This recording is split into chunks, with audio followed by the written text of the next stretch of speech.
Alright, so everybody good? Everybody ready? Everybody ready to dive back in? Are we ready to face fate?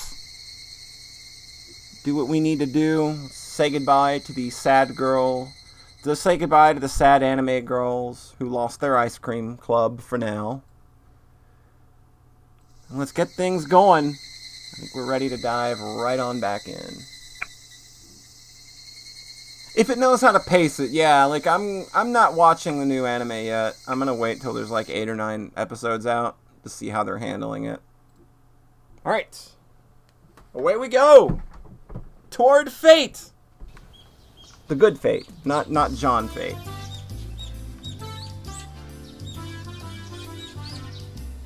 I feel like we don't get this happy music anymore. It feels nice to hear it again. 確かにそんなことをどこかで聞いたような気もしたが、それってマジだったのか? Oh, he's excited. Interesting. This world always has a lot of nice suggestions, but they're mostly out of politeness, right? They're just something you laugh off and reply with, that would be nice. But those ideas generally end as jokes, so it's crazy when they turn real. マジも大マジ。吉郎おじさんも大絶賛。昨日のおもちゃ屋での部活、ゲーム中の暴れっぷりは実に見事だったからね。レナもあんな遊び方や盛り上がり方があるなんて知らなかったかなここだけの話ですけど、私の近くにいた子たち、ケイチさんと同じ宅で盛り上がりたかったって悔しがってましたのよ。ケイチは何でも楽しそうに遊ぶことに関しては天才的なのです。I kind of thought we would spend this entire arc in Rika's head. You know, I wasn't just playing around, I was giving it my all because I had no choice but to win. I guess we made it look a lot more fun for the audience, though. 確かに、 Hey, you're ケイちゃんは here! 普段の部活においても、とにかくよく盛り上がってくれますからね。Everybody, look who it is! Look who's here! 監督も、ケイちゃんがひなみざわファイターズに入ってくれたら、さぞや盛り上がるだろうって言ってましたし。言ってましたね。ゆうべ会合の席でも入江先生、前原くんのことをベタ褒めでしたよ。ケイチくんは自分で思ってるよりずっと人を楽しくさせる力があるんだよ。そうかな。おじさんだって自分の仲間が可愛いからって推薦したわけじゃないよ。ケイちゃんならこの退任にきっと応えられるって思ったから推薦したわけさ。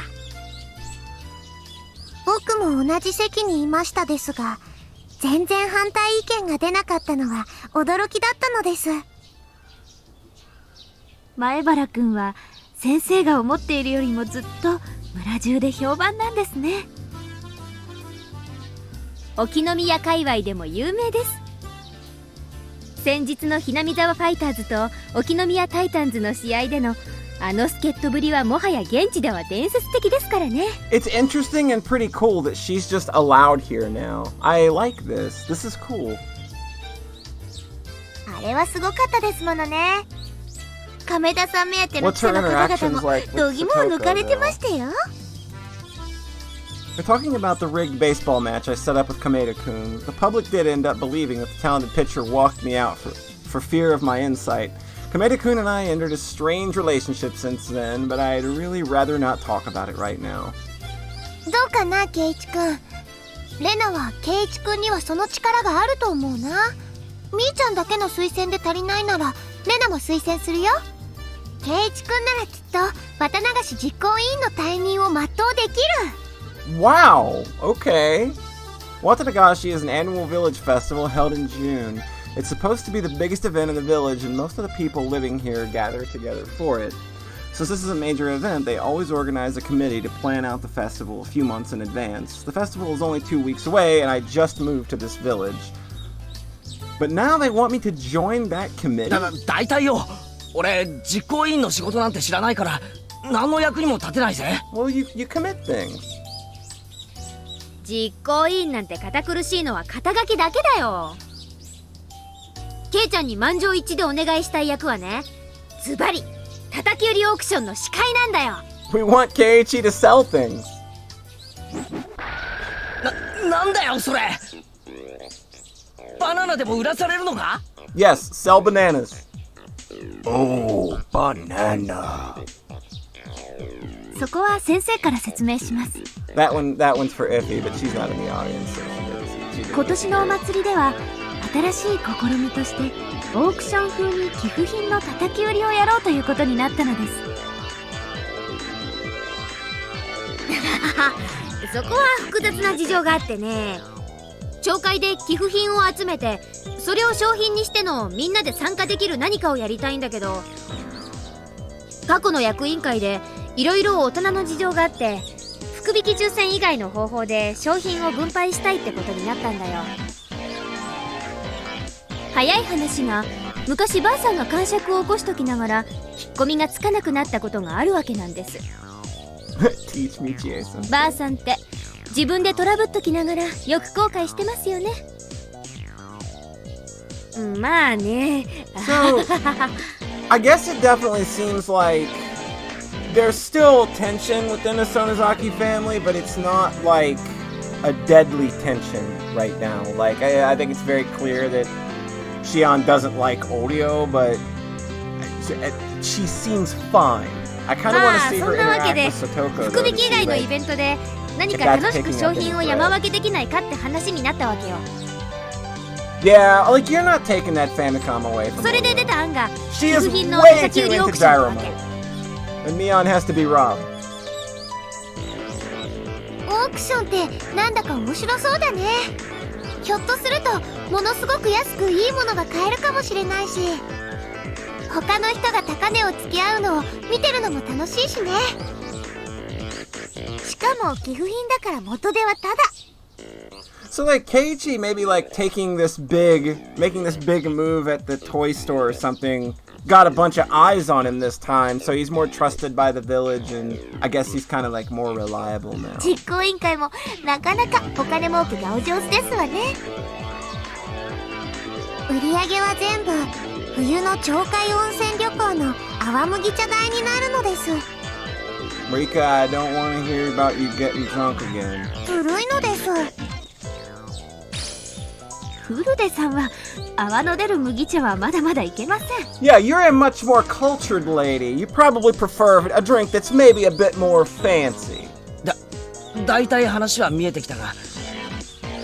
Oh my god, that's good. 俺はオークションの司会なんかやったことないぜ。でも圭一くんならきっとやり遂げられると思うな。売り上げの1割はお小遣いになるとか言われたらものすごい頑張りそう。 10% of the profits. まあな、実績に応じて何か得られるってならそりゃ頑張るだろうな。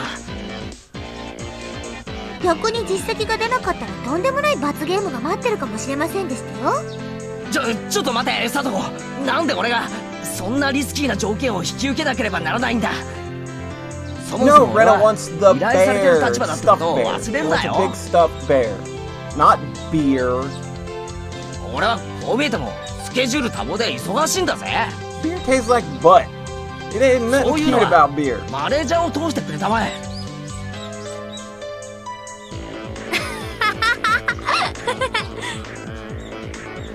どうよケイちゃん、もし何かご褒美がないといけないってんなら私もケイちゃんを推薦した以上何としても引き受けてもらいたいと思ってるからね。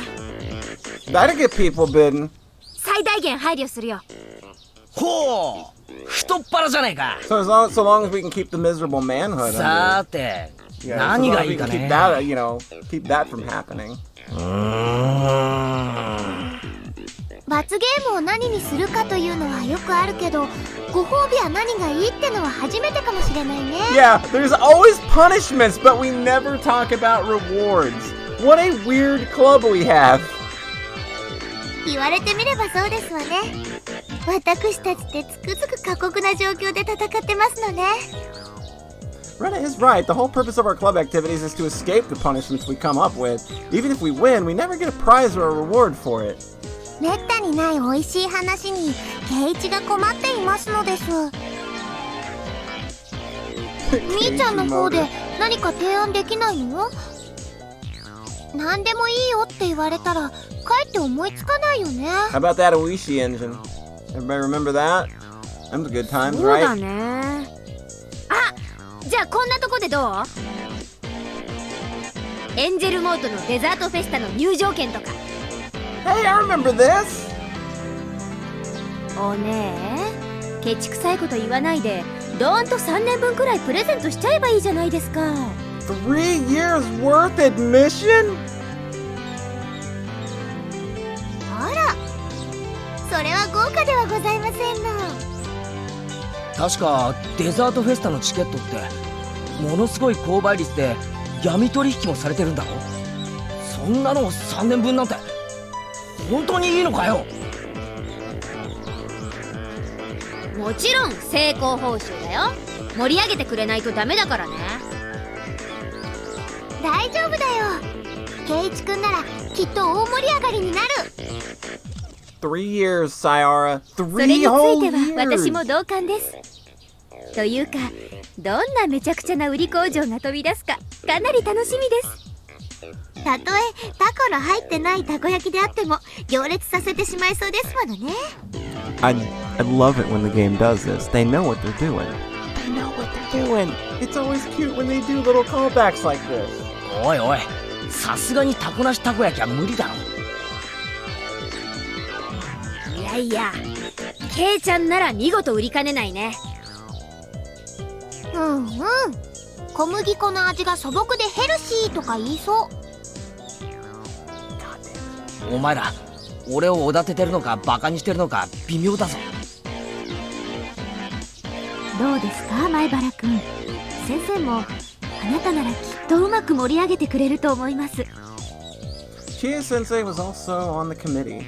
She must have backed up me on suggestion when she brought up my name at their last meeting.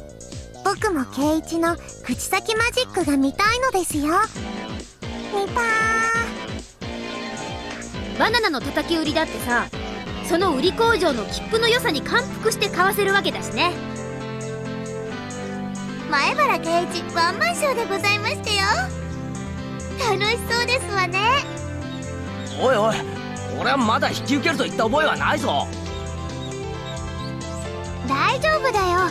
圭一くんならできるよ。チェ、レナめ、他人事だと思って気楽に言いやがって。はあ、そんなつもりじゃないのに。 The principal suddenly opened his mouth.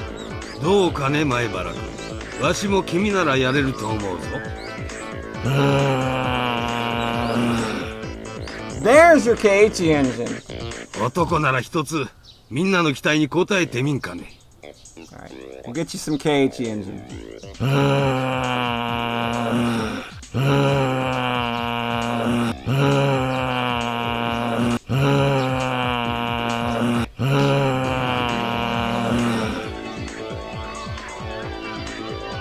Go, Taylor. Yep, this is the good times happy game where nothing bad has ever happened. Hope you're doing well. If I had to, I'm sure I could do it. Rihanna's made me do so many different things for the club, and I've learned a lot from that. Besides, this would be the first time I could get a reward without having to worry about punishment. It should be fun, too. It was the first time so many people were counting on me like this. To be honest, it made me pretty happy. Still, I was worried about getting dragged into something that required a lot of work. I couldn't erase that thought from my mind. But I was in Hinamizawa. The people in this village would never do anything to betray me. Ever! They genuinely believed that it would be that it would do a lot to liven up the festival if I became the host of their auction. I've only been here for a short period of time, but I know the people here are honest and kind. よっしゃ、俺も男だぜ。 Pissing off black metal そ fans. こまで言われちゃ引き受けないわけにはいかないな。見てろよ、俺がやるからにはドカンと盛り上げてやるぜ。エンジェルモートのチケットを忘れるなよ。3年どころか10年分くらい進呈したくなるくらいに盛り上げてやるぜ。よく言ってくれたケイちゃん。 Everyone gave me a round of applause. How many times it has happened in my life? Not once. This is the first time I'd ever been applauded. Aw. しかしよ、よく俺みたいな若造を推薦して町会の人が納得してくれたよな。There are lots of old people in the village committee. I'm a young boy who only just moved here. I've known for a while that Mion has a lot of influence locally, but I couldn't believe that everyone in the committee would accept it just like that. まあ基本的には頭の固い年寄り連中ばっかりですけどね。 Wow, Shion even sees the people in this village as kind now. 時代も徐々に変わり始めてるってことです。ひなみ沢もダム戦争に打ち勝って、これからは新しい時代を築き、どんどん栄えさせていかなくちゃならない。だから若者歓迎、よそ者飛び入り大歓迎って風にどんどん意識改革をしていかなくちゃならないんだよ。圭一は若くてよそ者で、しかも受けがいいので、まさにぴったりなのですよ。受けがいいね。どうして俺の知名度がそんなに高いのか不思議でならねえぜ。多分みーちゃんの罰ゲームと密接な関係があると思うかな。Yeah, Keiichi, you mixed it up. You're not famous, you're infamous. やっぱりそれか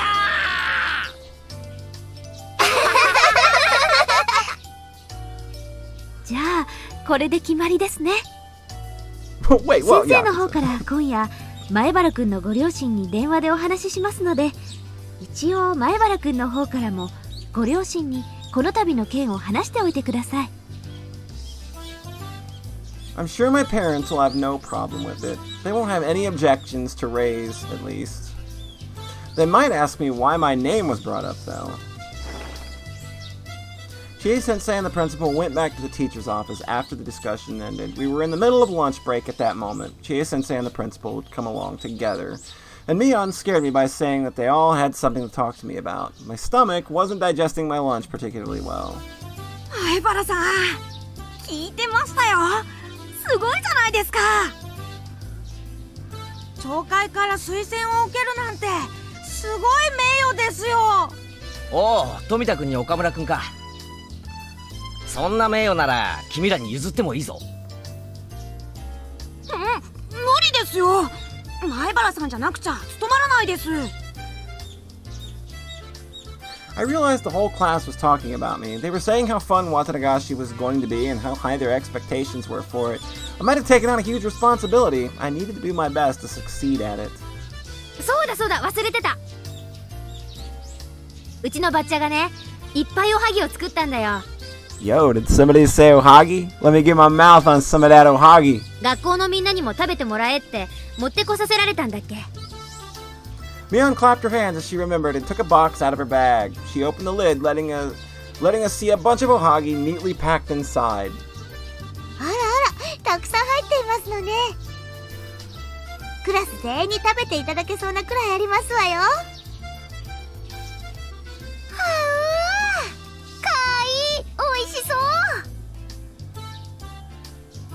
バッチャはおはぎを作るのが大好きなんですよ。どういうわけか。宗平が大好きだったのですよ。ああ、じっちゃが好きだったらしいね。 Yeah, Shion's here in this arc. She's just like allowed in Hinamizawa now, and it seems like the obvious tension in the Sonozaki family is still there. Like, they don't get along, but it's not like this weird kind of like, fuck you, you're not allowed to be around here. Like, if you're in Hinamizawa, we will literally kill you. 山盛り食べたらしいよ。じゃあみーちゃんのおばあちゃんにとってはおはぎは亡くなったおじいちゃんを思い出す大切なものなんだ See, ね。 Oreo has a soft side. そうなの？じっちゃが好きなのって缶詰だと思ってました。シオンは缶詰がダメなんだよね。あ、そうなの？どうして？缶詰臭と言いますか、あの独特の鉄臭さがどうも苦手で。 What, are you telling me you don't like the Shinji Ikari raising project? That wonderful piece of media? I'm generally the same. I think that pretty much all of the Evangelion spin-off stuff is bad. 人に嫌がるかぼちゃを無理やり食べさせて好き嫌いはいけないとか言ってる人が随分な話でございますのね。ふふん、実はねUh-oh. ちょっとおねえ、人が嫌がることを言うなんて最低ですよ。なんだかわからんが、ミオンが珍しく握ったシオンの弱みらしいな。 Who thinks we should provoke 面白い Shion? から普段の恨みを Tell 話 it せ。 to us. Let's provoke Shion. Hurry, hurry. Let's embarrass her in front of everybody. This will go well. The reason why Shion doesn't like canned food must have been something pretty funny. The two sisters battled for a while. The machine gun knee kicks Mion launched from close quarters weren't bad, but I don't think she expected Shion to land a capture suplex off it. Jesus Christ. I guess Shion is the stronger of the two siblings. おねえに言われるくらいなら自分で言います。ですね、葛西っていうたちの悪い Now, 親父がいま Shion, した that's ね。 just not true. I'm willing to give you the benefit of the doubt here, but I'm just gonna say right now, Kasai is not a bad guy. そいつがですね、純粋無垢だった幼い私にですね、缶詰の中にはたまに人間の肉が混じっているとか、とんでもないことを吹き込みやがったせいなんです。都市伝説にたまにそういうのがあるね。あるある。俺たちのとこでも牛丼の肉は実は犬の肉だとか、ハンバーガーにはミミズの肉が混じってるとか聞いたことあるぜ。そんな話がありますの？そんなの聞いてしまったらもう牛丼もハンバーガーも食べられなくなりますわね。そうなんですよ、さとこ。私はトラウマを負わされた犠牲者なんです。同情はしますけど、かぼちゃフルコースの恨みと相殺するにはまだだいぶ足りませんわね。さとこは根に持ちすぎなのですよ。僕は美味しくてペロリだったのです。なんだかよ、そんな話をしてるとさ、 Okay, those two are very この clearly ミオ on ンの good おはぎにも terms then. 何か妙なものが Are 混じ you ってそうな quite 気がしてくるよ serious? I な。 love the way Satoko speaks. ほう、 She's trying to sound so mature. 確か It's に so この good. 私が持ってきたおはぎだもんね。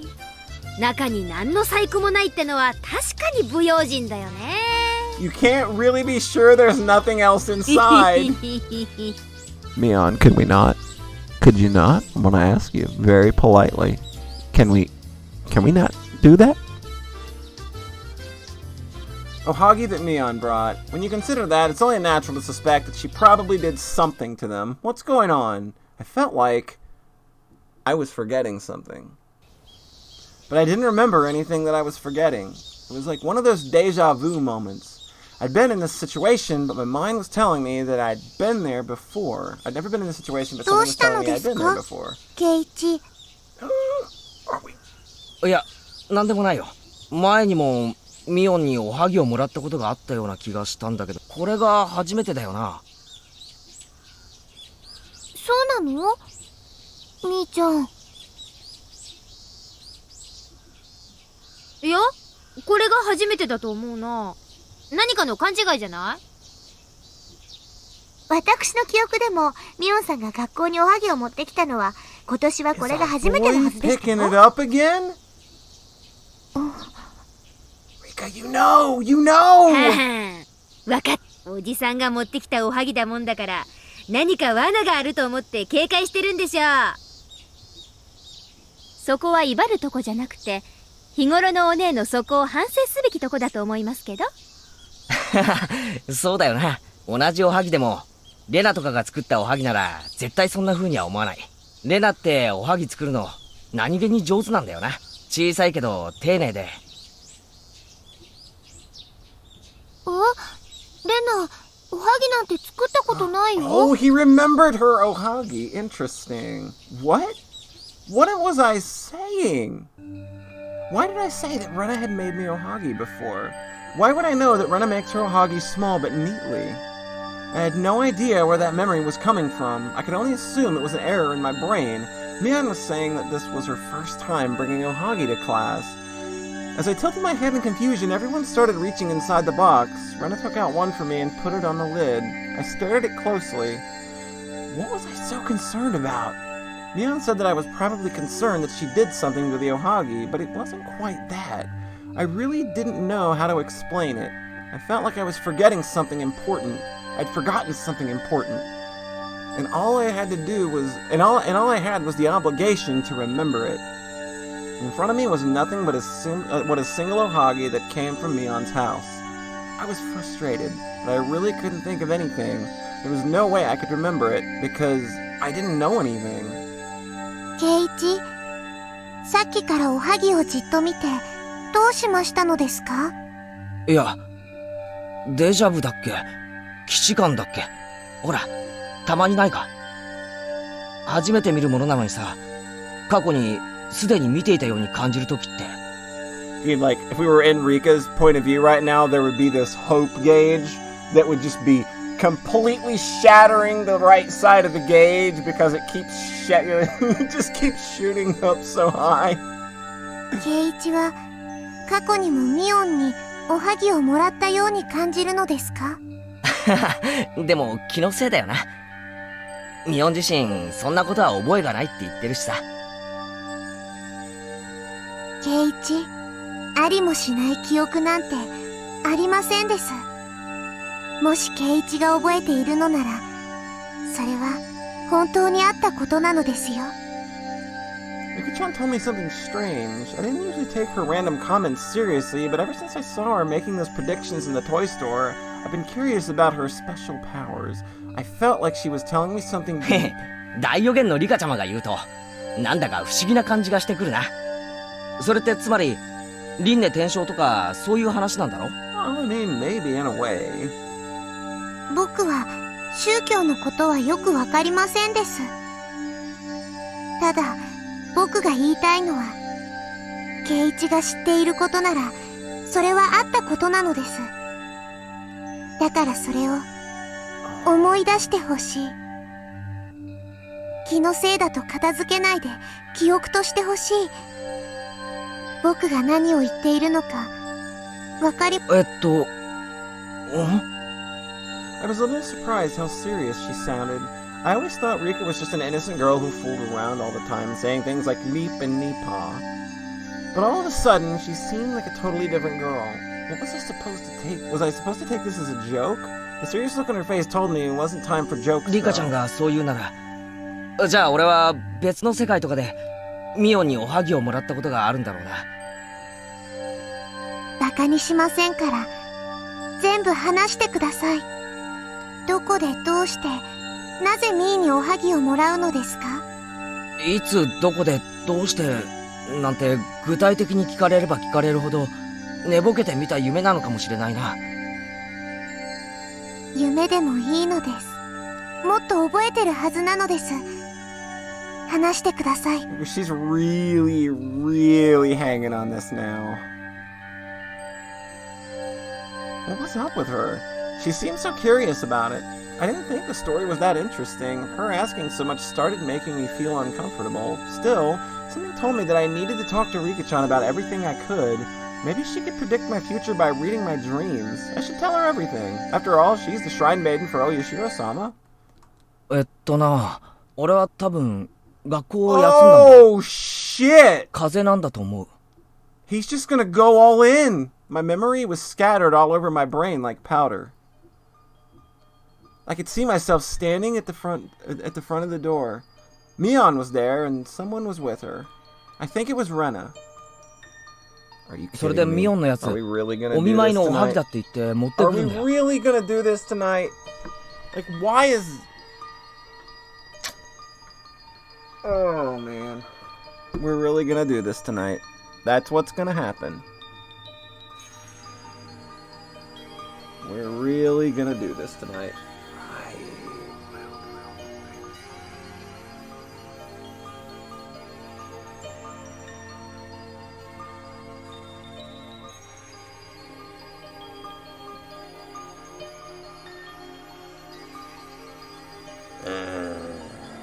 Not happy about this. I'm not gonna lie, not happy about it. I'm not super duper stoked. that this is a thing that keeps happening.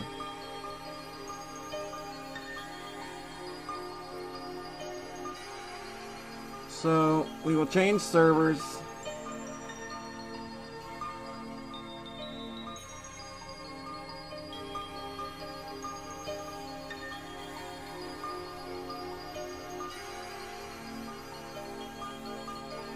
And hope for the best.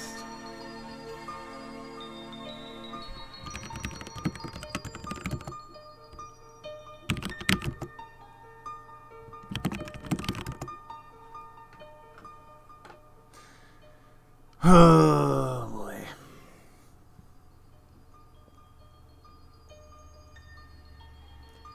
We should be live again though.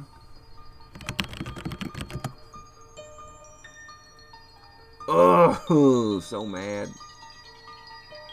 So mad. I'm gonna have to call the ISP and see what's going on, I think. Because it's consistently now after 7 p.m. So, I don't know. Anyway, it says we're back, we're streaming, so let's just keep going. 今日言ってるのと同じで、おばあちゃんが作ったって言ってた気がする。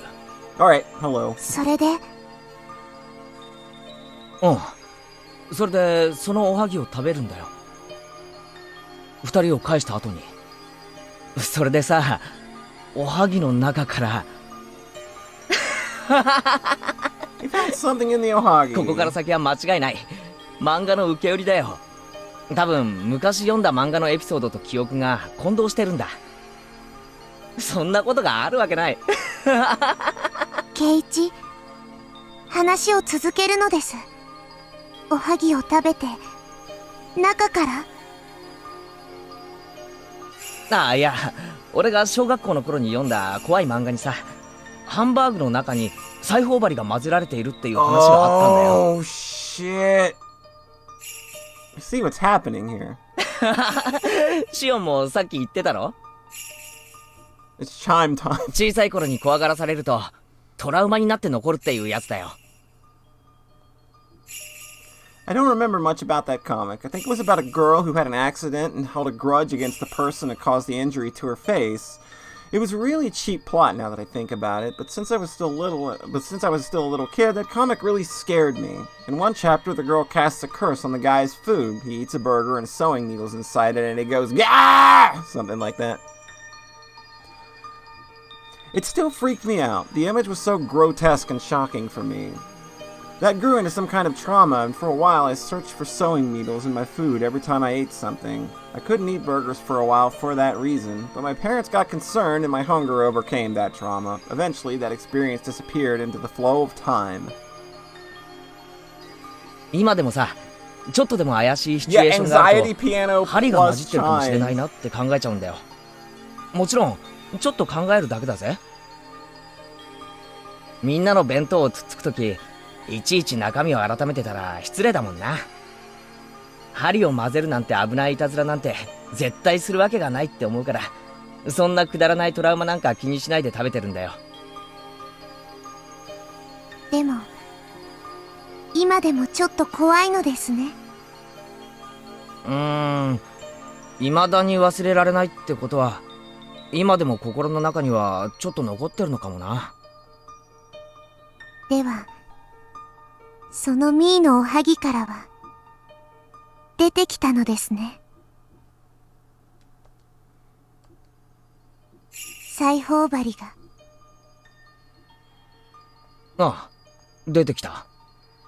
Inside that ohagi, there was a needle, just as I feared. Why was I telling her about something that was just my imagination? Mion and Rena came to see me when I took a day off from school while I was sick. That never happened, so obviously my brain was just making it up. But I spoke to Rika-chan because she said she wouldn't make fun of me. 圭一は、目の前にあるこのおはぎにも、針が混じっているように感じて、怖いですか？だから、さっきから手をつけられない。I realized that Mion and Rena were also looking at me. They were wondering why I was staring at the ohagi without eating it. あ、ケイちゃん、おはぎ嫌いだった？嫌いだったなら無理しなくても。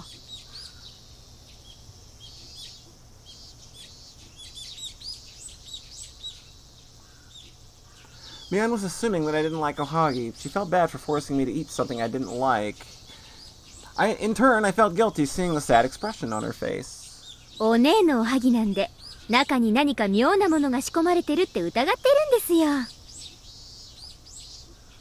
I immediately denied Shion's remark. No one else would understand what I'm saying. Even I い didn't や know. はっきり断言できるぜ。ここにあるミオンのおはぎには針なんて絶対に入っていねえ。針？そんなのなんでおじさんが入れるわけ？ I trust Mion to not put a needle in my ohagi.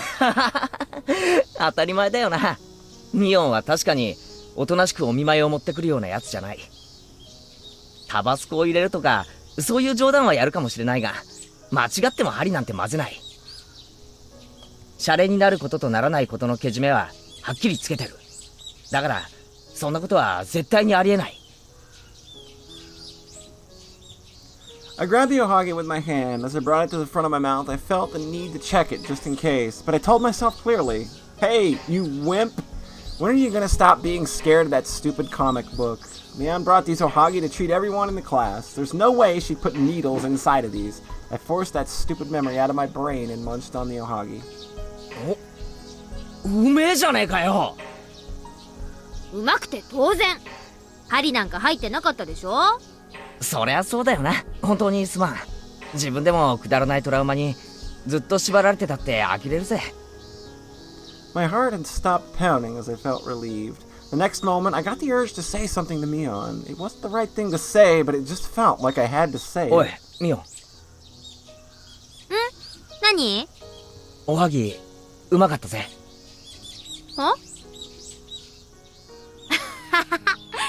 大きなカバンを担いできた甲斐があったよ。I didn't know why, but I wanted to tell her again that the ohagi was delicious. But I was glad I said that to her. I was finally released from that odd feeling. さあさあ、さとこもケイちゃんを見習ってかぼちゃをガブリといきましょ Got a point. Got a point, Satoko. う。よく煮込んでありますから柔らかいですよ。シオンさんのお弁当は何を食べてもかぼちゃが出てくるんですもの。私がトラウマになりましたよ。しーちゃんはさとこちゃんのかぼちゃ嫌いを直すのに頑張ってるんだね。シオンも熱心だよね。まったく将来の妹のつもりなのかね。By the time I finished eating my ohagi, we had returned to our usual fun lunchtime. ケイチ、もしもですよ。うん。もしもなんだよ。本当に食べ物から裁縫針が出てきたらどうしますか？そんなことあるわけないね。リカちゃん、脅そうったって無駄だぜ。ケイチ、それでも出てくることがもしもあったなら。Rika-chan looked at me with a serious face as I joked around. What had gotten し into つ her こいぜ。 lately? そんなことは絶対ありえないし、信じない。I had just overcome my stupid trauma after all that. That's why I made that firm statement. わかりましたです。ケイチ、しつこくてごめんなさいなのです。もしも針が出てきたら、それはきっとケイチの勘違いなのですよ。ミーが混ぜたなんて絶対に思わないであげてくださいなのです。ミオンを疑うなってことなんだろ？ああ、当然だぜ。 I think it's like we're kind of like taking a moment here to try and make sure we're correcting the issues of the past. And 俺は絶対に仲間を疑わないぞ。 Keiichi's obviously tapped into something, so this is good shit. I raised my fist in the air. Rika-chan finally looked happy. She smiled as if she was relieved by my words. We did it! We made the little blue-haired girl smile. We did it good! We did it good.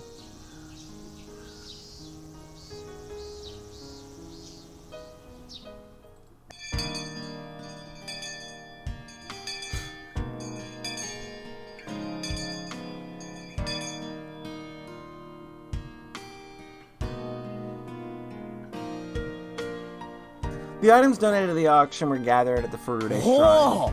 う、いろいろとあるな。Yo, Raven, welcome. You just missed Keiichi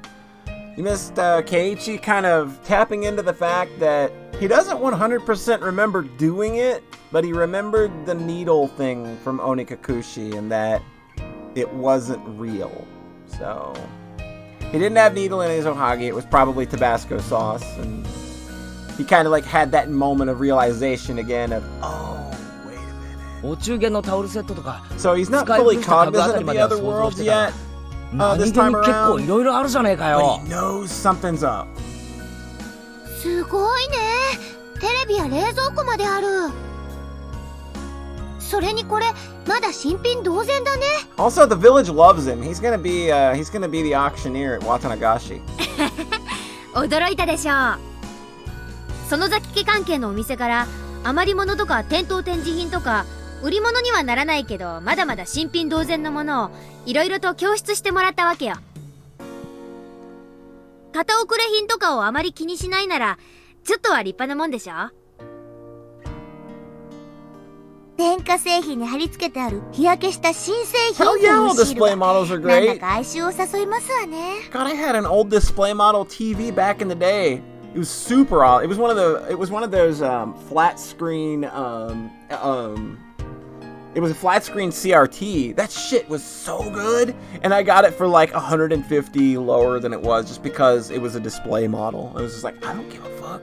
It's いやいや probably サト fine. コ Shit lasted そういう 10のが years. 逆にポイント高いんだぞ And this was like at a time where getting flat screen CRTs at that point in time, they were still pretty damn pricey. So 他人の使用済みの道具よりは多少すすけてても未使用の方が気持ちよく使えるってもんだ it had S video, I think, as well as component. みー、最近の若者は潔癖なのです。 Yeah, Rika, youngsters these days sure are picky. 私はあんまりそういうの気にしないから、安ければこういうのもいいかな。 Practical. レナさんはさっきから家具類に興味があるみたいですね。 Oh, and for Raven's benefit, Shion is allowed in Hinamizawa, and she seems to be on very good terms with Satoko. So, 一人暮らしでも考えてるんですか？ yeah, I was an idiot and got rid of that TV too. I don't have it anymore, and I'm real angry about it. あ、うんうん。 Believe me, I'm kicking myself in the ass for not keeping that TV お父 around. さんとお家の模様替 I え have をしよう another って話にな CRT, って but る it's の。 not as good. でもちゃんとした家具屋さんで But 買 yeah, おうとすると Shion 高 is いから back. こういうリ There's still, サイクル品を探してたの。 There's still some resentment between her and Oreo, at least, but it's not to dangerous levels. Like, she's very clearly allowed to hang around and be involved in things, and her relationship with Satoko seems to be pretty friendly. 模様替えって家具まで変えちゃうんですの？ずいぶん大掛かりですのね。うん、うちのお父さんね、つい最近 Holy やっと shit, 就 and 職 Rena's したの。 dad has a job! だから新生活のための心機一転ってことで大掛かりに行きたいの。 So, like, Rena's on the road to recovery here. レナのお父さんは就職したのですか？ Rika-chan asked her, I was thinking the same thing. Did that mean Rena's father was unemployed until recently? うん、お母さんと別れてから丸々1年就職しようとしなかった。 She's actually talking about レナも this. 怒ってたんだよ。ちゃんと働きなさいって。 Rena explained it with her usual smile, so it took me a moment to realize how serious it was. If what she said was true, her parents were divorced and she wasn't living in a very good family environment. Rena talked about it like it was nothing. お母さんとお父さんが別れたんですの？うん、前に住んでた町でね、離婚しちゃったの。それでお父さんとレナはひなみ沢に戻ってきたんだけどね。 This is お父さ big! ん、離婚のショックからずっと立ち直れなくて、ずっと寝たりぼーっとしたり遊んだりしてるだけだった。離婚も失恋も相手を愛した分だけ傷も深まります。その落ち込みの深さは決して悪いものじゃないと私は思いますけど。そんなロマンチックな話ならいいんだけど、それでお父さんいつの間にやら悪いお店に入り浸っていることが分かっちゃったの。ある日預金通帳を見てひどい金遣いにびっくり。I think Rena might just be completely out of the picture here. レナのお母さんはさ、結構有名なデザイナーさんだったらしくてさ、相当稼いでたらしいんだよね。そのおかげでだいぶたくさんの慰謝料をもらってたらしい。そのせいでお父さんは働かなくても生活できちゃったんだよね。それが立ち直りを遅れさせちゃった原因の一つかもしれない。それは一理あるな。お金に余裕がなかったら働かざるを得ない。そうすりゃ忙しくなって落ち込んでる暇なんかなくなるもんな。朝起きて登校や出勤をして夕方に帰ってきて食事して寝るっていう当たり前の生活習慣は乱れると結構堕落するもんです。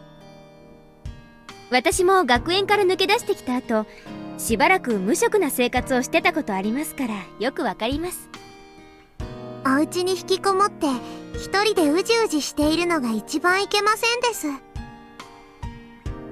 そうだね、リカちゃんの言う通りだったんだよ。だからレナね、お父さんときっぱり話をしたの。家長としての責任とか、親としての自立とか、そういう話を互いに正座しながら一晩。That's big! レナって普段はチャラけてるけど、ここ一番ではきっちりしてる She からな。 just went and put her dad in place! 親が相手でもきっちりってのはさすがだぜ。そんなことないよ。レナも最初はショックだったよ。だってお父さん、なんだか知らない女の人に貢いでるっぽかった。娘としてはショ It ック was だよ。 happening! それでレナはどう What した did の you ですか？ do? 一人で悩んでるうちは全然ダメ。悪いことばかり考えちゃって。だからみーちゃんに打ち明けて相談してみたの。私は話を聞いて相槌を打っただけだよ。レナが自分で考えをきっちり整理して父親とちゃんと話をするべきだって結論 Yo, したんだよ。 this is big! 相談なんてとんでもない。 She just listened. That's all she did. And like Rena was able to work it out because she fucking talked い about it. や、そういうのは大事だろう。人に話すことで悩みってのは結構冷静に考えら Yeah, れる she もんだ didn't しな。 take care of it. Like when she said she talked to Michan about it, I was like, uh-oh. Did Michan take care of it? そういうもんですかね。相談する程度で解決する悩みならその程度だったってことじゃないんですか？そんなことないよ、しーちゃん。私もみーちゃんと話をするまでは相手の女の人を闇討ちしようとか物騒なことしか思いつかなかったもん。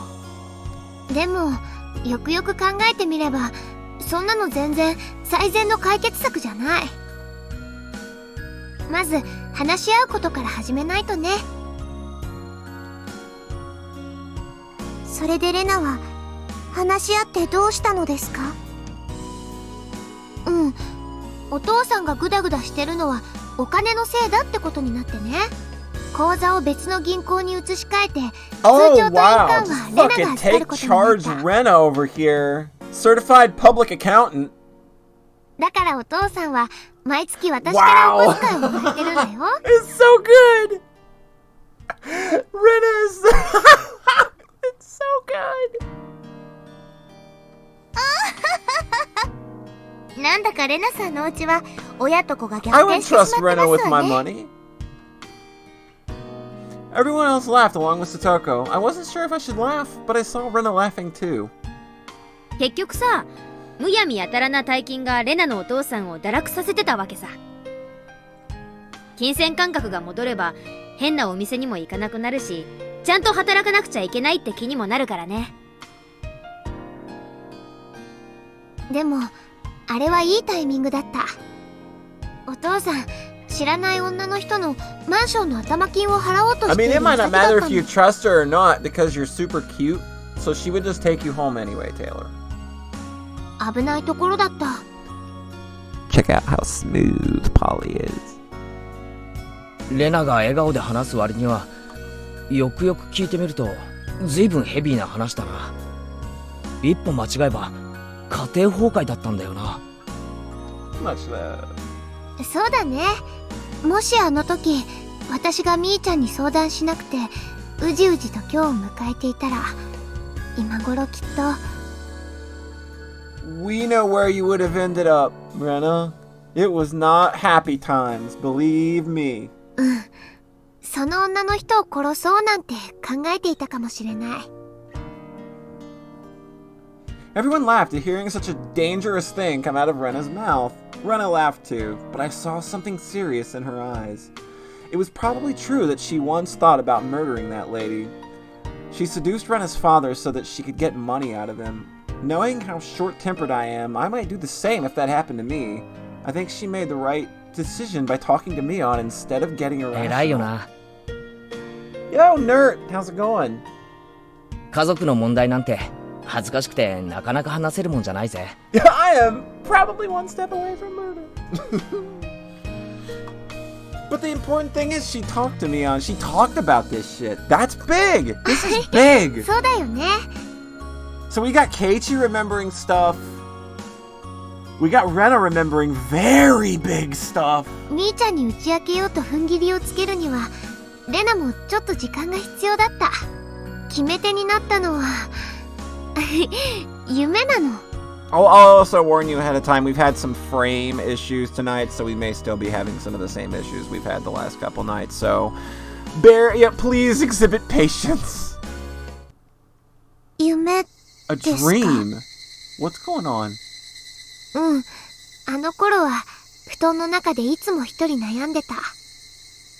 だからきっと夢の中でまで私は悩んでたんだと思うの。 In my dream, I thought about what would happen to me if I didn't do anything. I don't know if what I saw was my imagination or a prediction of the future. 夢の中の未来ではお父さんはその知らない女の人ともっともっと仲良くな Yeah, っ it てて、 sounds like Rena's still とうとう alive. お家にまで連れ込むようになってる My dad and の。 I don't smoke, but there was an ashtray in the living room now. The futon in our guest room was now hers. In the bathroom, there was a toothbrush and shampoo I'd never choose to buy. It was an unusual sight. それはとても嫌な、いえ、辛いシチュエーションですわね。 Satoko never told me, but I'd heard that she also lost her parents. I'd heard that she went through tough times when she was taken in by her aunt and uncle. Someone told me about that once. Satoko seemed to understand Rena's pain very well. それはとても辛いシチュエーション。私は家に居場所がなくなってだんだんと追い詰められていくの。 You got a それで point.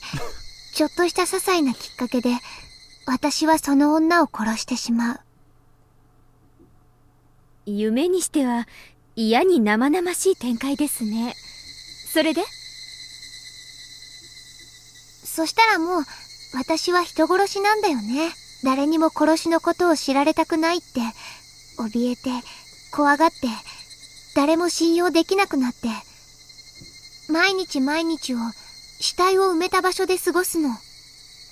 その場を離れたら誰かに死体を見つけられちゃうような気がしていつまでも嫌な未来だな。夢の中だけで済んでよかったと思うぜ。あれは夢だったのかな。 Oh, wait. 私はね、あれはきっとそのまま何もしないでいたらきっと迎えた未来なんじゃないかなって思うの。 I think it was just legal for them to buy them because they like you see it in a lot of old Japanese dramas of like kids going to the store to buy cigarettes and liquor for their parents. So I think that was a common thing in the 80s. とても怖くて震えが止まらなかった。私とお父さんの家なのに知らない香水の匂いがするような気さえした。そしてその夢が現実になるのが来年なのか来月なのかひょっとしたら明日なのではないかとどんどん怖くなったの。そこまで追い詰められたらもうみーちゃんに打ち明けるのにためらいはなかったね。 Talking to our friends, making good レナがもの calls. すごい神妙な顔で内緒の相談があるなんて言ってきた時はおじさんはてっきり変な検査薬で陽性でも出ちゃったんじゃないかと真面目に思ったよ。Mion, please! Mion! まあ実際今だから笑い話だけど、当時は本当に笑えない。みーちゃんは本当に頼りになったよ。落ち着いて私の話を聞いてくれて、現実的な解決の糸口を探ってくれた。それで、やっぱり親子でちゃんと話さないとダメだっていう当たり前の到達点にたどり着いたってわけ。それは、夢ではなかったかもしれませんです She's よ。 very much pushing for people to just like, don't forget this shit. Keep it in your brain. そうだね。ただの夢じゃなかったのかもしれないね。もしその夢を見なかったら、レナはミオンに打ち明けなかった可能性もあるもんな。レナの人生を決めた重要な夢だぜ。夢か。 You too? Uh-oh. You could... あんたも夢を見るんだ。へえ。Shion had said something in a small voice. Only Mion picked up on what it was. I don't know what she said, but based on Mion's reaction, she must have said something serious. By the way, Shion usually went to school in Okinomiya. However, she'd been coming to the school in Hinamizawa lately. I didn't know why she chose to come this far, but she seemed to be having fun taking care of Satoko. Okay, that's confirmed. I had no idea what brought Shion and Satoko together. Wait, weren't they on bad terms once? Huh? Is that true? Were they always this close or not? だから思ったの。人と相談するのはとても大事。We'll have fun in a normal way, we'll laugh together in a normal way, and we'll fall in love in a normal way! Woo! Ah, the feelings. Oh, they got me. Oh, they got me. Oh.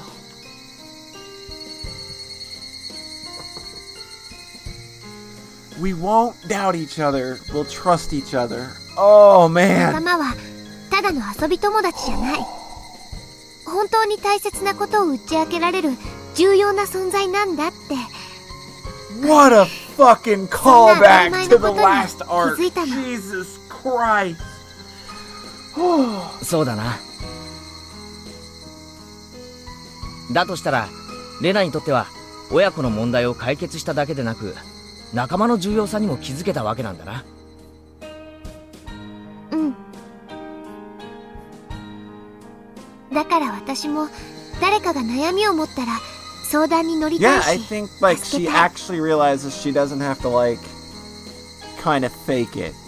Like this is huge. 絶対に力になりたい。だから私が打ち明けるに足る仲間だと Oh, 信じてほ man. しい。 This feels so good. Oh, man. みとても大切なことをレナが言っていますです。 Rika-chan is right. We all nodded at her without joking around. A moment later, we heard someone locking the door. We were all surprised. The person didn't mean to lock the door. She must have locked it by accident, not knowing it was already open. She turned the knob, thinking it was now あ unlocked. れ誰か中におった？ The lady knocked on the door. I could hear several other people outside the door. あー、ごめんなさい。今開けます。 Listen to the Manson gas. Doing a hot plug of one of our many other projects. Sorry, Manson. Mion replied in a loud voice and walked towards the door. I heard her greeting the ladies from the ちょっ town とみんな、 council. 手を貸してくれる？なんだなんだ、どうした？ I immediately saw why Mion called us over. The people from the village committee had brought another donation. It was an old cupboard. We all helped carry it inside the room. As I walked to the door, I realized the Higurashi were starting to cry, taking over for the cicadas.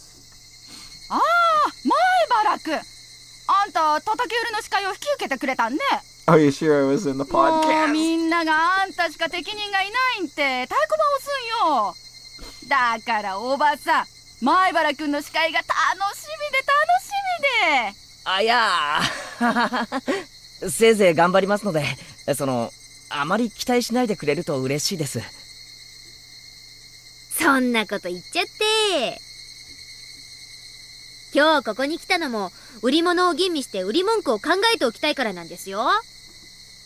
当日は期待しましょう。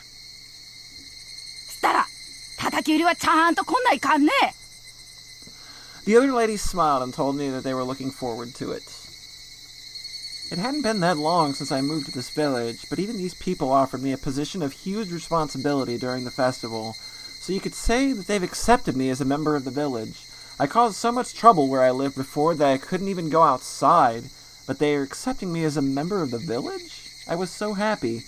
I felt bad that I still hadn't learned all their names, but I was going to do my best to entertain the villagers who were supporting ミオン me. ちゃんはどうするん？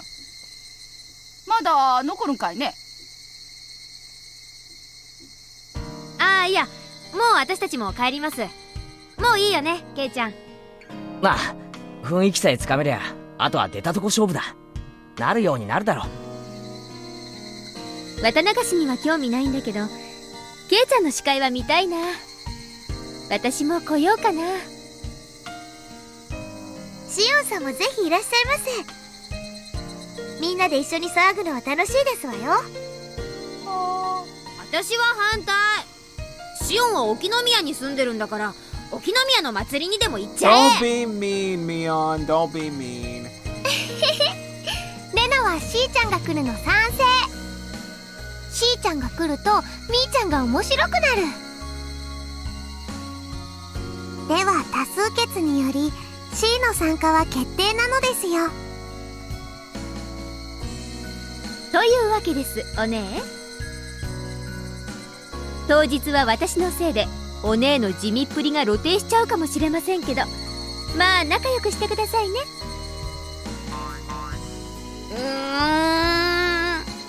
シオン嫌い、シオン嫌い、シオン嫌い。Whenever Mion says, I know that they're actually close. The more Mion tried to refuse her, the more it was obvious how close they really were. じゃあでよ。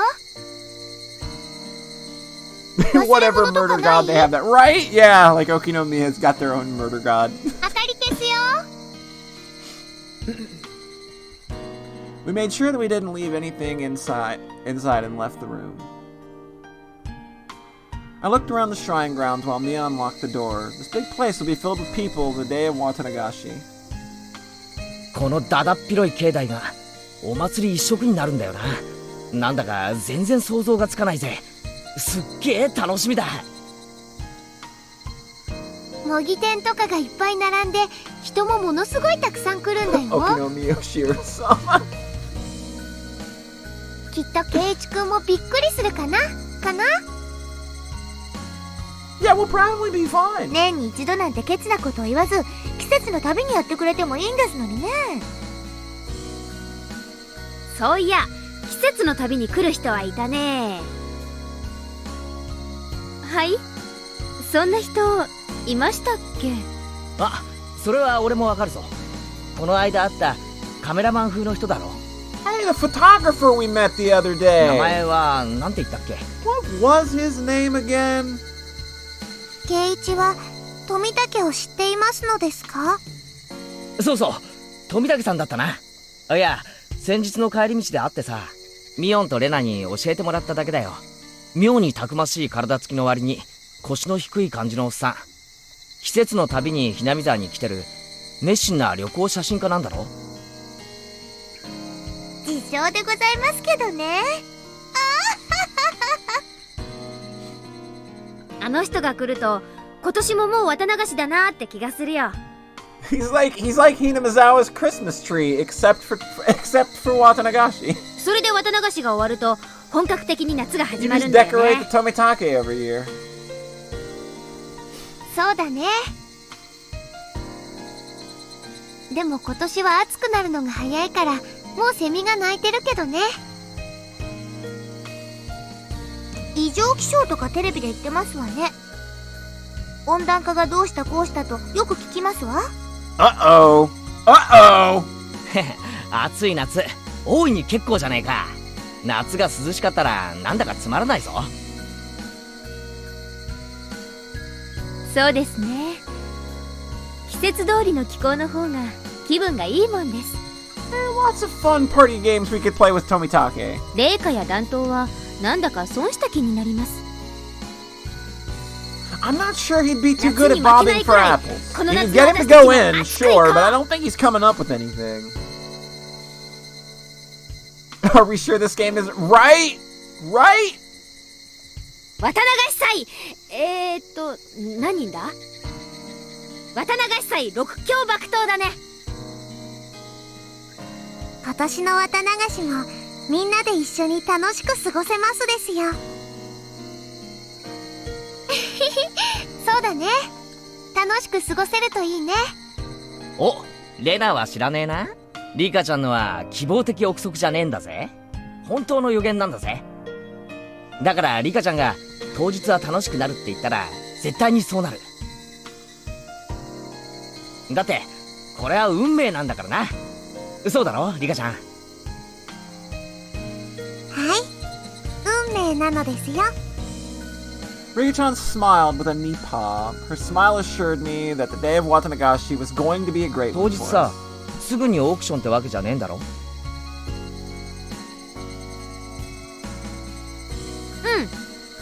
Yeah, God.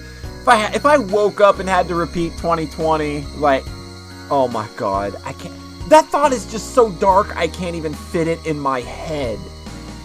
始まるのは奉納演舞 Like の I am 一つ前 literally だから afraid of exposing my 夕方からなら brain み to んな that で一緒に very 遊ぶ時 thought. 間 That は is 十 a 分にあるよ。 dangerous thought exercise.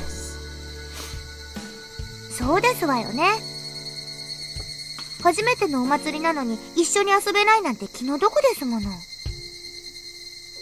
ケイちゃんの叩き売りを楽しんだ後はリカちゃまの奉納演舞ですか。なかなかいいじゃないですか。So when are you starting to stream Higurashi? Oh no. You have to start over. Well, that means I could redo Onikakushi with the voice acting in. and not read everything like I did. Also, no, I'm not redoing that chapter. Somebody asked if I would redo the first chapter with all of the voice acting, and I'm like, I'm not redoing Onikakushi. I ain't putting myself through that.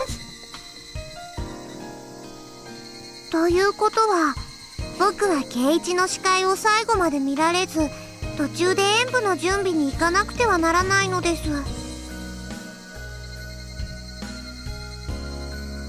You're not wrong. That could be a fun idea. It's similar to what I was gonna do with the Eye of the Somnium Files anniversary stream, because I'm gonna do that at some point and play through various parts of that game and have people on and just kind of talk about it. So that'll be fun when I get around to it.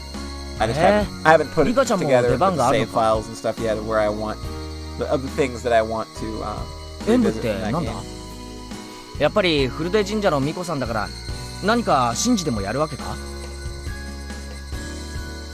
綿流しの名の通り、お God, I 布 have no 団の mouth and I 綿を must 清める pour 演舞と scream. 儀式があるの。リカちゃんがとっても頑張るから、圭一くんもいっぱい応援してあげてね。I'm always rooting for Rika-chan. Fight! Oh. それでね、リカちゃんが巫女さん装束で重い細工をフラフラしながら振るうのがね、とっても可愛いんだよ。お持ち帰り。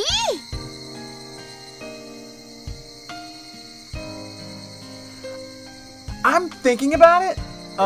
Like there's stuff there I think that we should cover. I'm probably not gonna jump right into it though, because we're also gonna do Umineko at some point as well. But I think I want to put some things in between Higurashi and Umineko content.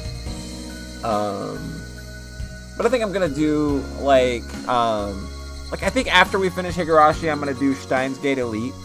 Because I think that's a fun story, and I think that'll be cool. And then, I obviously want to do Higurashi when that gets finished. I know Manga Gamer is working on that. Higurashi is very important. And I know that I absolutely at least want to do Higurashi. As far as the console arcs, like, I'm going to just kind of play that one by ear. So.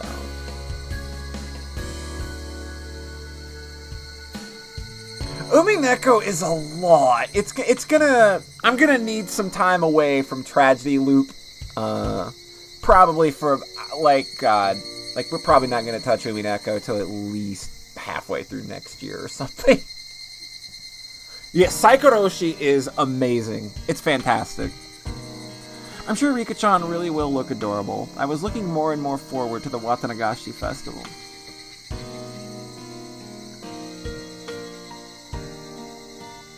I have to do Umineko because, like, on a lark, I picked up the question arcs because they were only like $5, and then Rhett bought me the answer arcs. I was like, fuck, I might as well try it again, because I wasn't a big fan when I finished Umineko 10 years ago, but I'm willing to give it another look in this kind of environment with everybody around kind of playing it with me, and maybe I can, like, get another, like, to get a fresher take on it, I guess. Yeah, that's the thing, is the characters are really hard to like in Umineko. That's a big problem. Because it's just a bunch of rich assholes. And yeah, Battler, it's really hard to get behind Battler. Thank you for the 6 months, Sayara. Much appreciated. It's another animal attached to my stream. Rena, Mion, Shion, Satoko, Rika-chan, and I. The 6 of us will definitely have a great time there. How many more days did we have? I'd never been this excited for a festival in my life.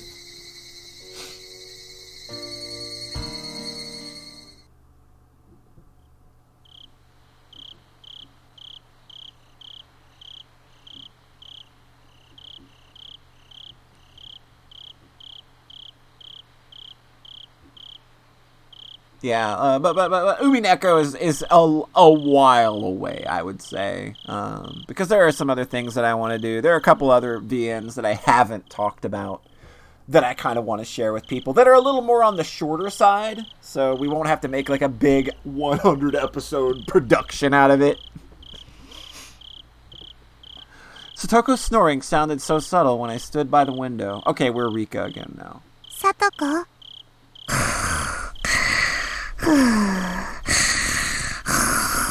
This Satoko wakes for no man.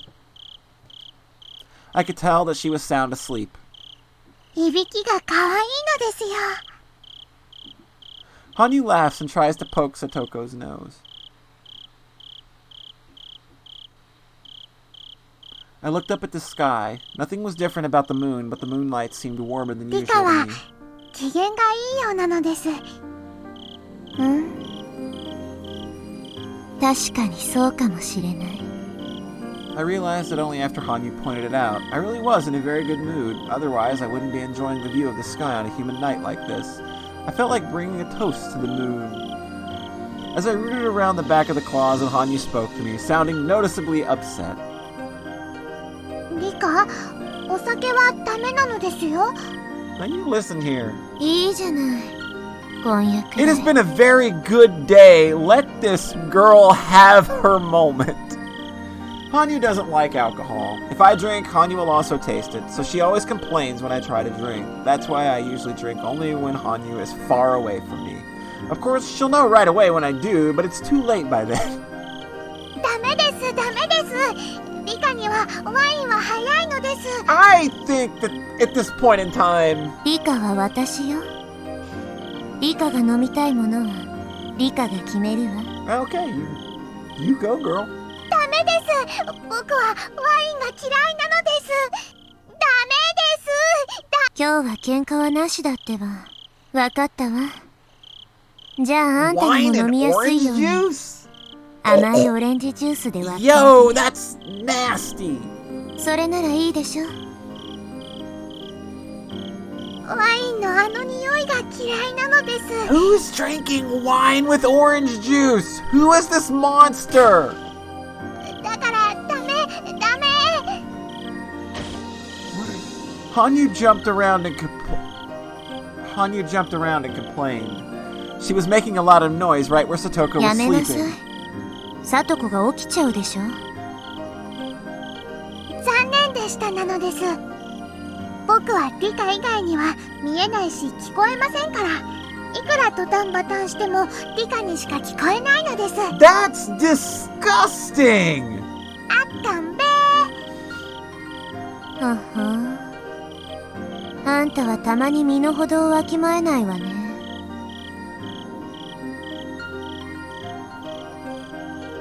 Did, Raven, are you doing a thinky dinky?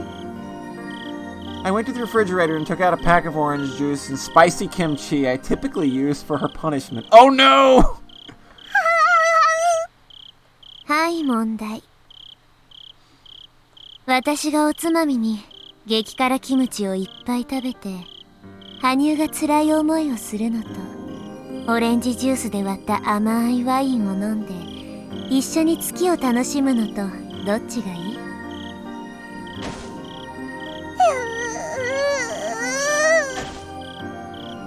Hanyu clenched her lips while jumping up and down, ready to burst into tears. She should be disciplined for being that noisy, but she never has been, since I'm the only one who can hear her. Besides, she's like air. She can't even give up. I can't even give her a spanking! Can't even spank. You can't even spank the ghost girl. Hanyu loves sweets, but she really hates spicy food. いいか？飛び跳ねるのはおやめなさいませ。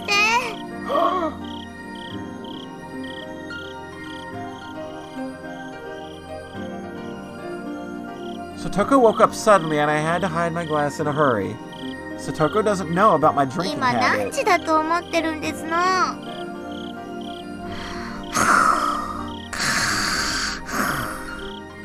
She fell asleep again after speaking. あんたのドタンバタンがうるさいって注意されたわよ。この安眠妨害。You nighttime nuisance!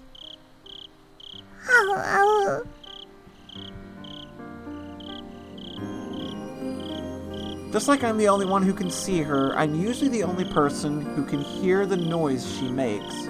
However, that's not the case all the time. Hanyu does exist in this world. Sometimes people can actually hear and feel her presence. It doesn't happen too often, and most people think that they just heard some random noise. Based on my experience, people who are in critical condition like Satoko tend to hear her more often. When I say critical condition, I mean those who have reached the level 4 stage, as Irie would describe it.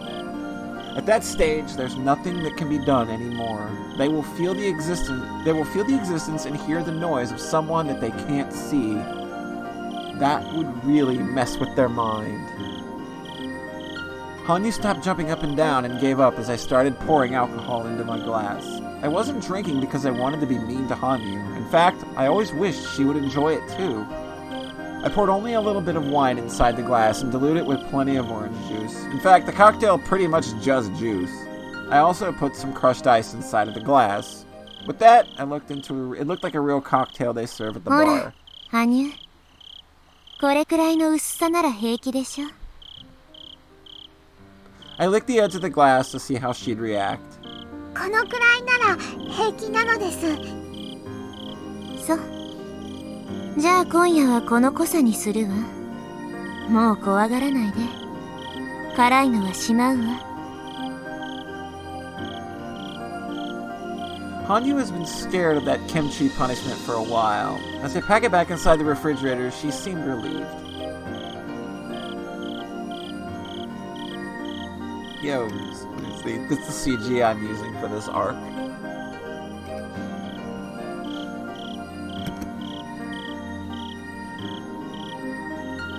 Galaxy brain, cosmic brain conditions. I took the glass and headed back to the window. There was no breeze, so it seemed a little ねえ cooler. 羽生、あなたも今回は何かが違うって感じてる？圭一やレナの話ですか？それから多分シオンもね。みんな過去の世界をごくわずかだけど記憶してる。そしてそれを生かして致命的な失敗を避けている。ここにはそう珍しいことではないと思いますです。でもケイイチやレナ、シオンなどみんながみんな同時にそうなることは僕もとても珍しいことだと思いますのです。私はよく自分の運命をすごろくに例えるんだけど、これは3つ振ったサイコロがみんな6だったような、僕たちの望む未来に最も近い位置からのスタートという意味では理科のその例えは正しいと思いますのです。でもこれは理科が期待するような意味の奇跡ではありませんですよ。I knew what she was trying to say. She was telling me not to expect too much. The die is designed to have 6 sides. It's not a miracle if I roll it and get a 6. A true miracle is when I roll it once but get a 10. Like when that happened in the previous life of Keiichi. In other words, a miracle is something that would normally never happen. Keiichi gave the doll to Mion, Rena spoke with her father, and Shion started taking care of Satoko after remembering her promise to Satoshi. That was all because they had those intentions somewhere in their hearts. It was only a side of their die that was engraved there already, but still, even if you couldn't call 3 dice rolling this well a miracle, it did mean good fortune. 頑張ろうという強い意志を見せたので、天の神様が祝福しているのに違いないのです。You have 666 poly points. That's perfect. あんたも神様じゃなかったの？リカは僕をいじめるときだけ神様扱いしますです。冗談よ。お願いだからいじけないで。そんなわけだから今夜はとても機嫌がいいのよ。I lifted up a glass of orange wine and gave a toast to the moon. It tasted like nothing but sweet orange juice. It was funny to see Hanyu making a happy face as I took a 今 sip. 度こそ昭和58年の死の運命から逃れられるのでしょうか。逃れることがゴールのすごろくなのだとしたら、これほど幸先のいいスタートはもう二度とないかもしれない。I mean, why not? I think that's like the best possible way a religion could turn out. No matter how hard I tried to prevent things from happening, there were still some things that I could never control. It's such a huge letdown when that happens. Even after trying so hard, something renders my efforts infertile. I'd probably been wasting my time so long because I was trying to escape from that pain. For the first time in my life, then, I've been blessed with a favorable situation. Everything seems perfect in this world. There's no reason for me to be depressed. It's like when the weather is perfect and the wind is blowing just the right way. If I failed to put my ship out to sea, there was nothing to pin the blame on. I understood what Hanyu was trying to say with the concerned look on her face. If I didn't escape my death under this fortunate situation, I'd have to accept that my fate wasn't something that could be changed. This is an ideal world where all my friends overcame their problems. I was always in a depressing world, but this time all the pieces of the puzzle matched. If I could change the fate of this world, then it was proof that I could change it in any world. That was the ending that I've been afraid of for a long time, the loss of hope and the death of my soul. Of the pair of us, I was probably the only one who would die. Hanyu will most likely remain there even if my spirit disappears. She must be afraid of being alone after I lose myself. That was why she was telling me not to expect too much. I bit down on an ice chip inside my mouth. It was pleasantly cold. Hanyu, 何度も繰り返した話で申し訳ないんだけど、また付き合ってほしいの。いいのですよ。どうしてリカが必ず昭和58年に殺されるかですね。強い意志は強い運命を生み出す。ということは、私が昭和58年に必ず殺されるのは、おそらくそうだと思いますです。フルでリカを殺して誰がどんな得をするのかしら。 Who benefits from killing Rika Furude? 強い意志があるのですから、おそらくは明白な動機があるものと思いますです。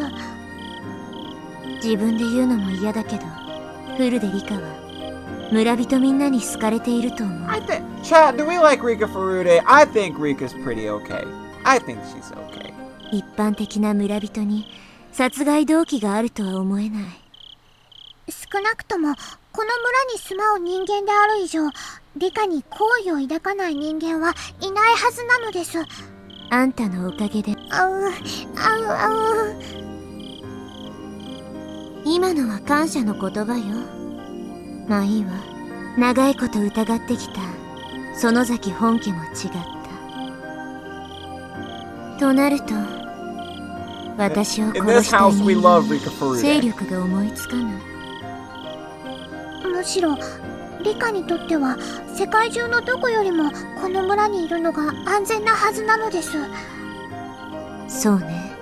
世界中のどこよりも私を殺そうとする人間がいるどころか、私を守ろうという人間がいるはずなのに。 It's ironic. For a long time, I've been refusing help from all those people who were trying to keep me safe. リカ、やはり入江たちを頼るのはどうですか？ People in this village love and cherish me, but no matter what, they never save me when I try to escape the fate of my death. I spoke to several villagers in the past, but they never believed me, and none of them saved me in the end. They probably didn't believe me because I had no idea who was trying to kill me or what their motive was. If I could explain that, people might be more accepting of my story, but there's nothing I can do about that. No one would believe a little girl saying that she's going to be killed without rhyme or reason. All they think of me as is the reincarnation of Oyashiro-sama and the leader of the Furude family. They do cherish me, but they won't protect me with their lives. On the other hand, Irie and his people are totally different. They realize how special I am, and they would try to make sure that nothing happens to me. If I confessed to them that my life was in danger, I'm sure they would do their best to prevent it. They have all the means to protect me from a violent end. However, none of that really worked in the past. It's not that they're unreliable, it's because Takano, the one responsible for protecting me, always gets killed on the same day every time. In other words, asking her for help is completely useless. She's very reliable, but she also isn't. It's ironic that I'm the only one who knows the reason why they can never save me. それが狙いなのかしら。富武と高野を殺し、私を守る者を排除して、それから殺す。確かに高野たちの死はリカの死と密接に関係する先触れなのです。同じ運命なら、いや、同じ犯人が同じ目的でやっている犯行なら、あの二人の死をなんとか覆すことで、私の運命もまた覆せるんじゃないかしら。リカは多分覚えていませんですが、ずいぶん前にもそう言って実行したことがありましたです。The deaths of Takano and Tomitake mean the loss of my protection. Because the two of them die, the suspect is able to kill me. That's why I've tried to prevent their deaths somehow, but they never believed me. I tried so hard to persuade them, but they didn't listen. I eventually gave up and just thought of their deaths as fated to happen. It's the same hopeless feeling I used to have toward my parents when I was able to go further back in time. When I find out that death was inevitable, I lost interest in them. After all the time had passed, I forgot how hard I used to try to prevent my parents' それ deaths. にリカは入江たちのことは嫌ってると思いましたです。まあね、連中は明らかに私たちをモルモットだと思ってるし。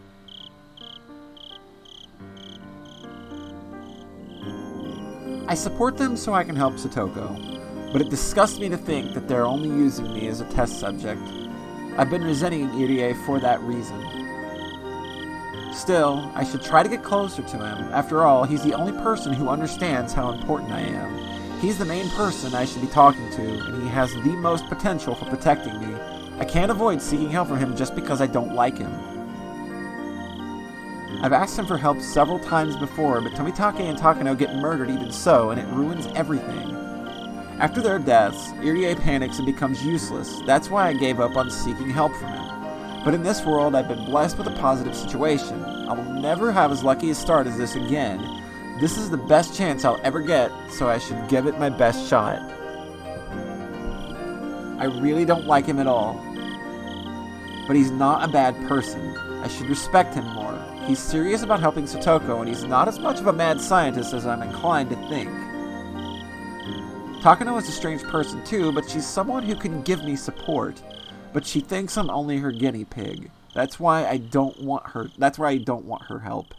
Tomitake is more reliable than Takano, but the biggest problem is he only visits the village a few times a year, and on top of that he always dies before I get killed, so he can never help me. However, they really are the people I should be talking to.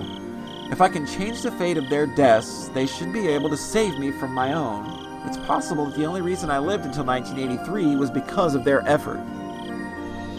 高野たちに接触して彼らを救えるようまた努力してみようと思うの。ああ、大丈夫よ。どうせ殺されると思ってるから変に期待してない。だから期待を裏切られても全然平気よ。リカがひどいことを言ってますのです。 I chuckled at her もし comment. 死の運命から逃れられれば私の運命に対して大きな影響を与えてくれるのは間違いない。そして今回はそれでも二人が殺されるのを前提に話をしてみようと思うの。つまり二人が殺された後私にも及ぶだろう危害への警護についてちゃんとそういう指示を出してくれれば高野たちの死後も私の身辺は強固に警備されているかもしれない。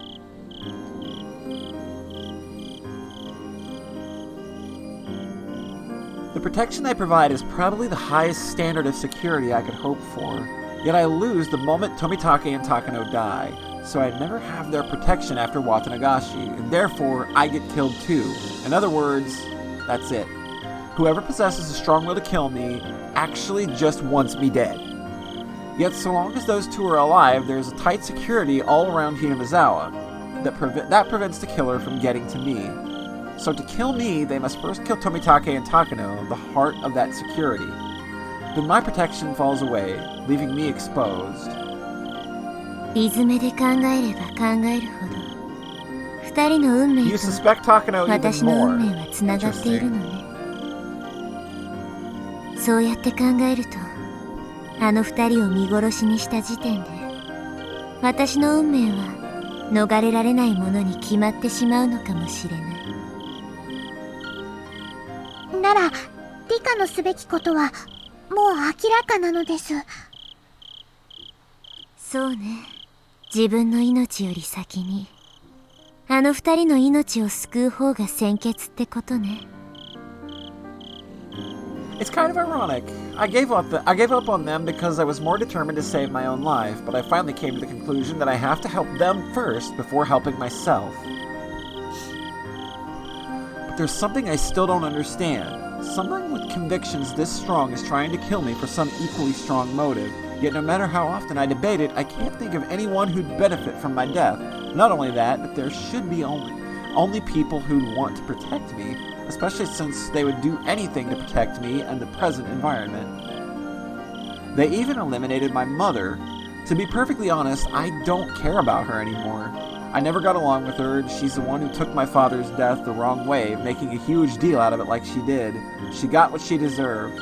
I'm a valuable guinea pig for them, and I can be a bomb too. No one benefits from making me explode. There's only disaster awaiting them if that happens. Lots of people will be lost, and nobody would gain anything from that. According to Takano, my death would be like the eruption of a volcano in the middle of the Could you be any more fucking on the nose right now? Jesus Christ, Rika! I'm not interested in what happens after my death, but they're really concerned about it. They're watching me every day to ensure that I don't accidentally hit my head on a corner of a block of tofu and die. It's fair to say that they're here in order to prevent the eruption from happening. I'd be suspicious of them if they were going to benefit in some way from my death, but as everyone knows, that can't possibly be the case. My death would create nothing but a disaster. They're benefiting from my being alive right now. 損得の問題ではなく、何かの怨恨かもしれないとは随分思ったわよね。私個人じゃなくて、古出家に対する恨みみたいなものが伝統的に御三家とかに残ってたりして、私が爆弾だと知らないからこそ殺したと。That's why I was suspicious of the three families, especially the Sonozaki family. However, after observing them in numerous worlds, I feel that's not the case. I felt that way in several lives, but it always had something to do with that incident with Keiichi and the doll. It's clear that there's nothing going on between the Sonozaki family and mine. あとは盲信的な何者かなのです。If it's not about profit or a grudge, it might be someone who's secretly a deranged cultist. We've already had a series of murders for 4 years in a row under the name of Oyashiro-sama's curse. Timing-wise, it would be somewhat interesting if I, the reincarnation of Oyashiro-sama, were killed on the 5th year. I couldn't stand to be murdered for such a whimsical reason, but such a motive actually seemed fitting. Ironically, I would have to suspect Takano if that's the case. She's well known for being an eccentric researcher of local histories. She's only interested in the village's history because she already knows who I am. She's doing the research based on the notion that I'm important. So she should have no reason to kill me. She would desire to keep me as close to her as a research sample. It's hard to believe that she would kill her favorite toy. She might be willing to kill someone who would try to harm her little toy, though. まあ、いくら考えてもわからないし、どうで誰かが私を必ず殺す。その事実から逃れられれば、他はとりあえずどうでもいいんだから。I'm gonna let Tom stare for a minute.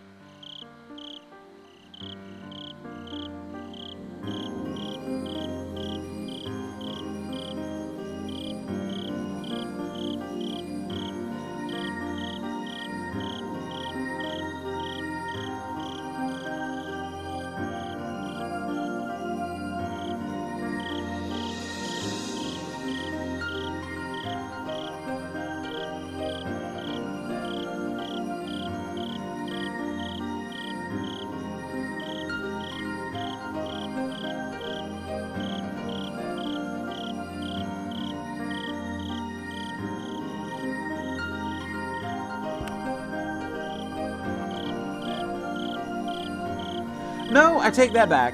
I want to escape my deadly fate, but I also want all of my friends to be happy.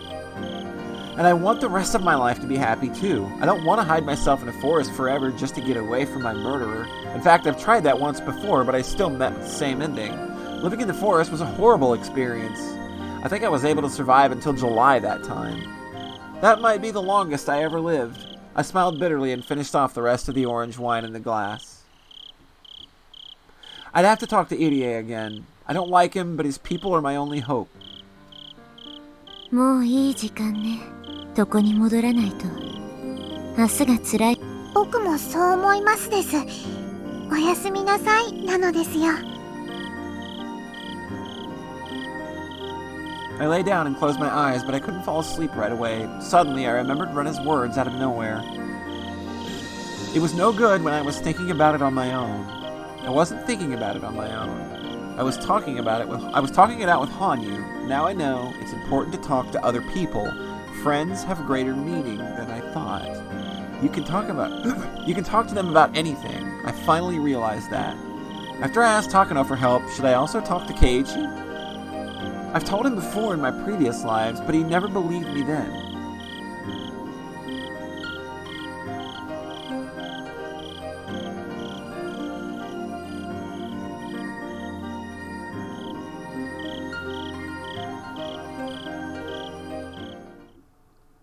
The two of us.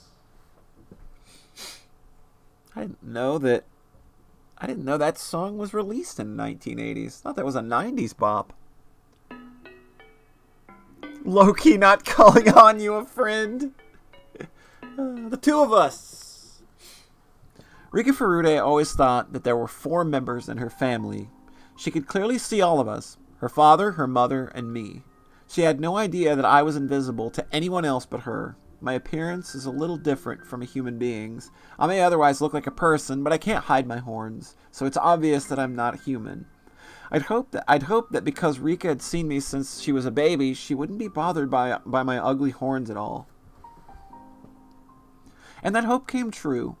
Just as chicks believe whatever they see is their first parent, Rika accepted me as part of her family as a matter of course, even though I have these horns. Rika and I have been close ever since the day she accepted me as her family member. I became closer to her than her parents. I couldn't even remember the last time I was able to communicate with someone. We spent all day together. But her family, especially her mother, denied my existence. Since her mother so strongly denied me, Rika and her mother became distant. Rika didn't learn certain things that many children learn from their mothers. That's why I taught her instead. It's kind of ironic how that made her mother resent Rika even more. Rika used to fight with her mother a lot about how she talked. I guess she picked up some bad habits from me. Besides the fact that she didn't get along with her mother, Rika was a pretty normal girl. She was just like Satoko. She loved running around in the woods and doing mischievous things. However, in June 1983, Rika's life was taken. All we want is a happy life for Rika. My power only allows us to search for the path leading to that. It's awful to repeat the same tragedy over and over again. Although it's devastating, we can still find happiness within this endless world. Rika Furude's destiny is a tragic dead end, but I'm secretly enjoying the fact that I get to spend more time with her than the normal people can enjoy. It's not just Rika. They may not see or hear me, but being with Satoko, Mion, Rena, and Keiichi is also very fun.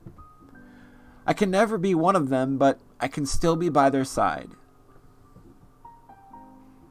That was a cute little insight into Hanyu and her relationship to Rika. But that is going to do it for us tonight. We will, of course, be back tomorrow evening. Same time, 7 p.m. Eastern Daylight. And we'll catch you then. But for now, I'm going to go ahead and get this host/raid thrown out. So let's see who'll be streaming right now. Same poly time, same poly time. Exactly. Because I'm going to go probably play more 13 Sentinels. But let's get this host all thrown out. See who be doing what.